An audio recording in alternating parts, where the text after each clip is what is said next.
saya yang bertanya duluan nih Bang untuk Ya. mengawali pertanyaan dari kawan-kawan.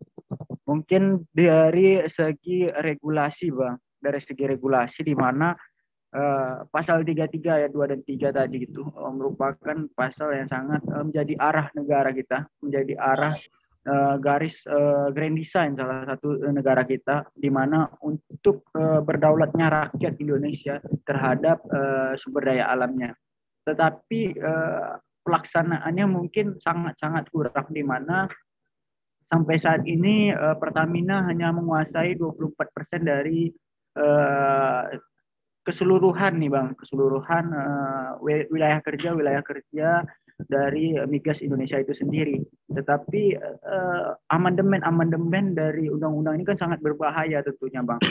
Melihat Chevron sendiri yang aktif di Indonesia pada tahun 1924 mengawali eksplorasinya, tentunya Undang-Undang 1945 ini terhimpit atau tidak diperhitungkan sama Chevron atau sama California Texas dulunya itu Bang.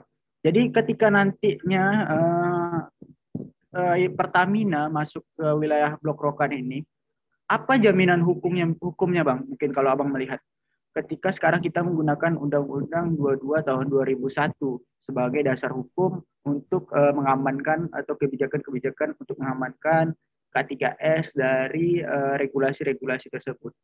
Nanti Bang, ketika undang-undang ini menjadi undang-undang yang akan diamandemen selanjutnya setelah undang-undang minerba atau undang-undang EBT selanjutnya gitu. Apa impact-nya bagi K3S Bang?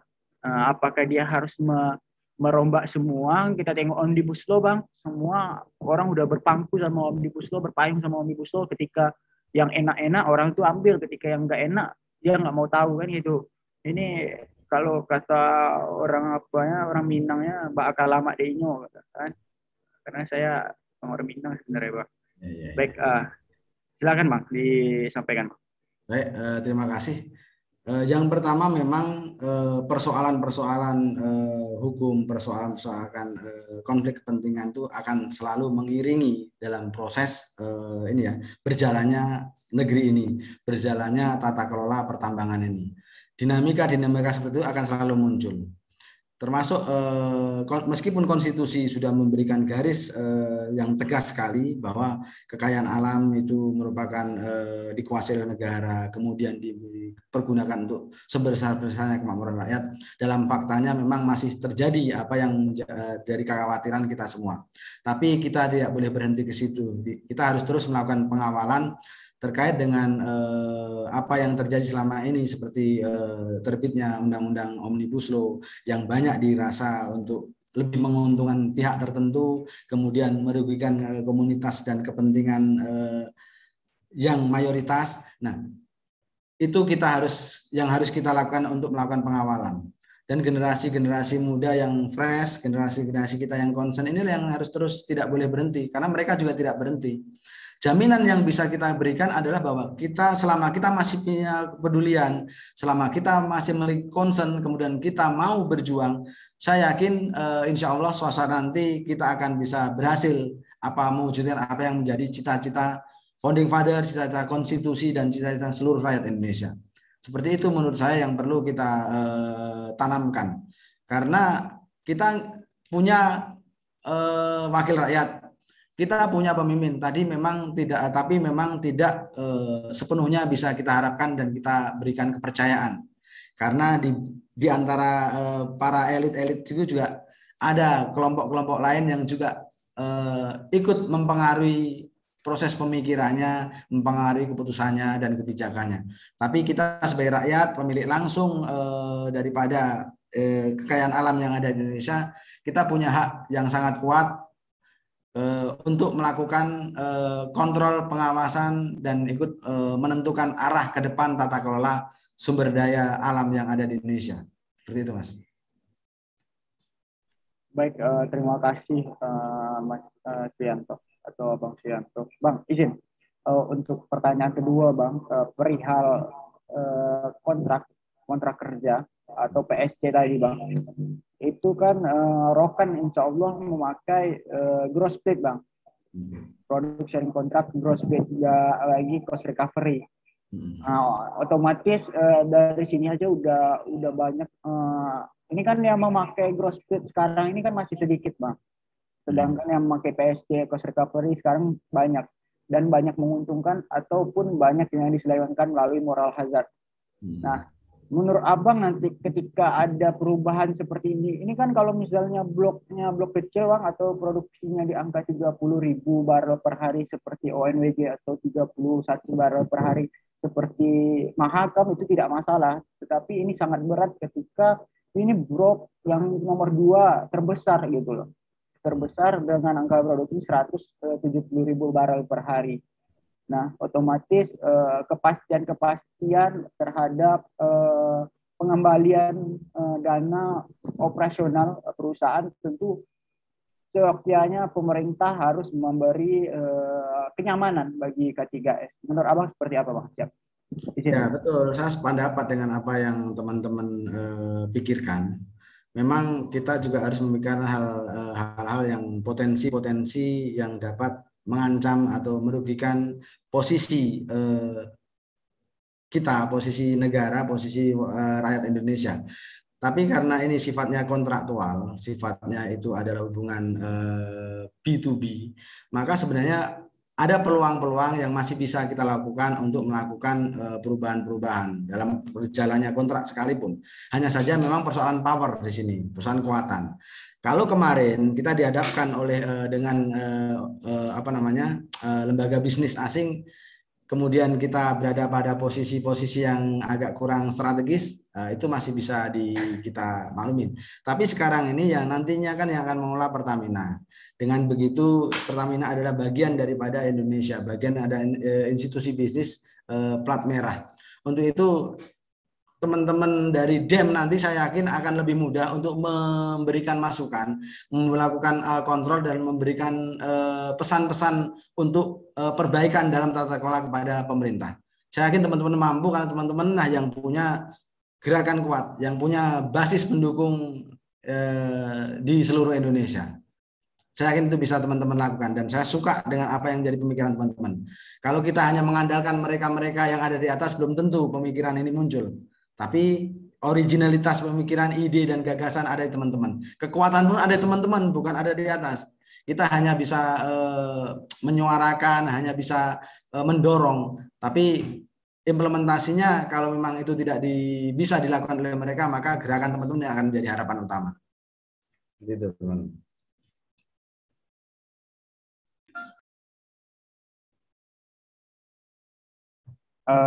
Baik, terima kasih bang atas penyampaiannya.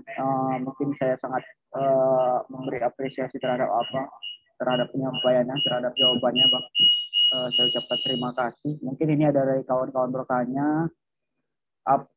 Mohon izin bertanya, apakah dengan beradanya Blok Rokan memberikan dampak sosial, ekonomi, pembangunan daerah? Dan untuk Demundri, apakah kegiatan-kegiatan Demundri yang menyangkut energi disupport oleh Blok Rokan atau Pertamina?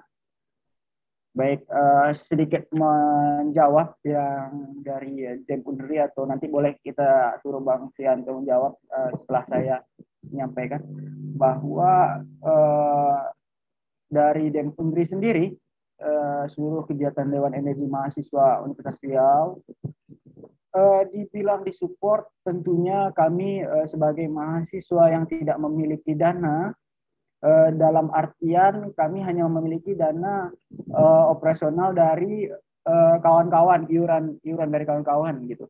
Dan ketika ada kegiatan acara, otomatis bersikap seperti organisasi lainnya, di mana proposal menjadi jawaban tentunya. Tentu tidak sebesar yang kawan-kawan bayangkan, karena sampai saat ini kami ini sedang berada di kos ini, bukan di hotel mewah, karena dana seperti apapun kalau misalnya dananya besar ya pasti kami di hotel mewah itu, minimal bintang 4 kan itu. Sedangkan kami sekarang nih bintang 100 ini berada di kos. Jadi semakin banyak bintang semakin murah seharusnya. Baik, mungkin dampak sosial dari Rokan sendiri.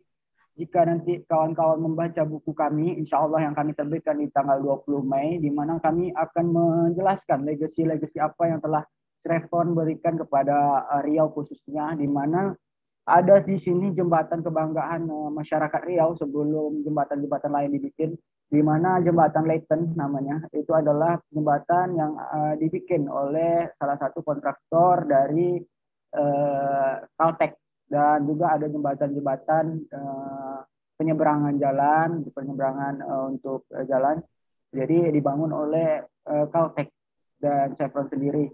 Mungkin dampak sosial pasti, karena sampai saat ini ketika Chevron mau keluar atau Chevron sedang susah payah nih di Riau karena habis kontraknya, itu masyarakat di sekitar Rokan sendiri, sekitar Chevron sendiri banyak yang kekurangan omset dari penjualan-penjualan, misalnya rumah makan, misalnya roti-roti dan lain-lain. Mungkin seperti itu saja. Ditambah lagi transportasi yang mendukung operasional kegiatan karyawan-karyawan Chevron sudah mulai dikurang-kurangkan gitu. Jadi mungkin dampak sosialnya pasti tentu saja sangat besar, karena di sini bloknya bukan blok biasa, blok yang sangat luar biasa dengan 170.000 barel per hari, dan di tahun 2012 pernah mencapai 1 juta barel per hari. Mungkin nanti kawan-kawan bisa melihat di sini ada tubuh 2 miliar barel ya, dari hasil operasional atau operasi dari blok Chevron sendiri, blok Rokan sendiri. Siap Bang, mungkin dari Abang tanggapannya seperti apa Bang? Silakan Bang. Baik, kalau terkait dengan tadi apa namanya yang disampaikan bagaimana sumber dana daripada dam daripada ini, menurut saya kalau dam itu ada di kos-kosan itu masih aman. Karena kita masih bisa berharap pada dam. Tapi kalau sudah pindah ke bintang hotel berbintang, saya khawatir nanti dam jadi elitis. Jadi gerakan-gerakannya nggak lagi gerakan-gerakan yang bombastis. Nah, jadi tapi dua-duanya perlu. Kadangkala harus ada di kos-kosan atau banyak ada di kosan. Nah, selebihnya nanti ya perlu juga di bintang mewah, karena nggak akan ketemu dengan pejabat-pejabat, nggak bisa menyampaikan gagasannya kepada pejabat kalau di dalam kos-kosan. Harus ada karena pejabat ada di bintang mewah gitu.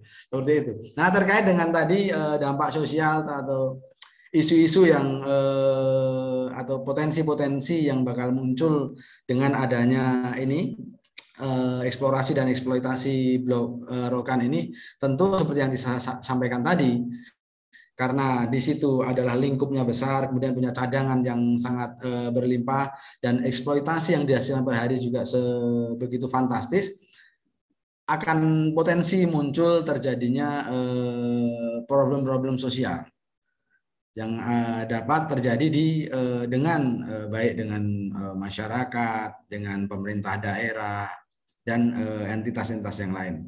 Tetapi hal semacam itu menurut saya dimanapun terjadi dan bisa mungkin terjadi, tapi yang terpenting adalah bagaimana kita bisa memitigasi itu, bisa meminimalisir potensi terjadinya benturan-benturan, kemudian potensi-potensi konflik di antara parties atau pihak-pihak stakeholders yang ada di area itu. Karena apa? Karena Pertamina harus punya tanggung jawab yang besar untuk bagaimana mengelola limbah dengan baik, bagaimana menjaga apa namanya kearifan lokal yang ada, bagaimana menghargai dan mencintai masyarakat dan pemerintah daerah Riau, sehingga ada timbul simpati dan saling kepercayaan. Nah, kejujuran menjadi penting. Bagaimana apa yang menjadi tadi pesan undang-undang, misalnya Pertamina harus punya kontribusi langsung dan nyata untuk bagaimana pemberdayaan, peningkatan kapasitas SDM, penyerapan sumber daya manusia yang ada di situ, kemudian distribusi kesejahteraan, itu bagian dari tanggung jawabnya. Masyarakat pun punya tanggung jawab yang cukup besar juga, selain juga dia bagaimana menjaga supaya hubungan ini bisa baik, bisa kondusif, kemudian tata kelola atau kerjasama dalam rangka pengusahaan blok Rokan ini bisa berjalan dengan tertib dan damai, aman, maka semua stakeholders harus bisa bekerja sama prinsipnya. Jangan ada yang saling mendustai. berikan apa yang menjadi haknya warga, berikan apa yang menjadi haknya pemerintah daerah, kemudian bantu kontraktor untuk menjalankan tugas dan kewajibannya dengan baik. Kemudian sinergi itu bisa terjalin, terbangun. Saya yakin apa yang menjadi tadi potensi resiko tadi bisa termitigasi, gitu, terminimalisir, gitu. Seperti itu kira-kira teman-teman. Siap, terima kasih penyampaian yang sangat luar biasa dari abang kita, Bang Suyanto dari Pusat Studi Hukum Energi dan Pertambangan. Mungkin sedikit penyampaian dari saya bahwa kepada Pertamina khususnya, selamat datang di Blok Rokan. Semoga dalam melaksanakan operasi tidak ada mengalami yang namanya decline yang berbahaya atau yang sangat mengandung konflik lah nanti.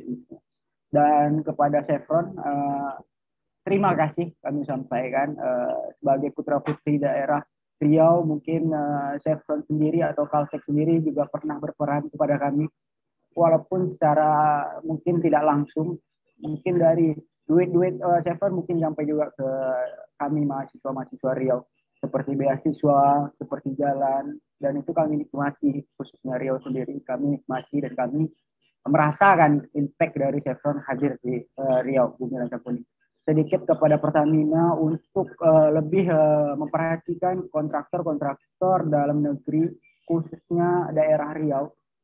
Jangan hanya memanfaatkan anak perusahaan seperti Pertamina Gas atau yang lain-lain untuk gratifikasi atau pembangunan pipa atau apapun. Tolong diperhatikan kembali kontraktor daerah, dan ketika kontraktor daerah tidak mampu, kata mungkin dari statement-statement yang lain, tolong dimampukan gitu, tolong dicerdaskan, tolong dibantu atau tolong digendong. Mungkin dari sampai sinilah mungkin acara kita ya Bang ya. Saya ucapkan terima kasih banyak kepada Bang Suyanto dari Pusat Studi Hukum Energi dan Pertambangan, kepada kawan-kawan. Tidak lupa saya ucapkan terima kasih, sangat terima kasih sudah mau mendampingi Dewan Energi Mahasiswa Universitas Riau sampai saat ini. Kemudian sehat-sehat selalu Bang Suyanto, semoga kita bisa ngopi-ngopi di darat. Kemudian untuk kawan-kawan sehat-sehat selalu. Kami dari Dewan Energi Mahasiswa membuka tangan selebar-lebarnya, membuka pintu selebar-lebarnya kepada kawan-kawan yang ingin berdiskusi, yang ingin ngopi-ngopi bareng, kami silahkan gitu. Mari kita laksanakan yang namanya transfer knowledge dan brainstorming itu. Jadi agent of control, agent of Indonesia, agent of change itu ya memang terlaksana bagi kita mahasiswa dan pemuda Indonesia. Baik, akhirul kalam, wabillahi taufiq wal hidayah. Wassalamualaikum warahmatullahi wabarakatuh.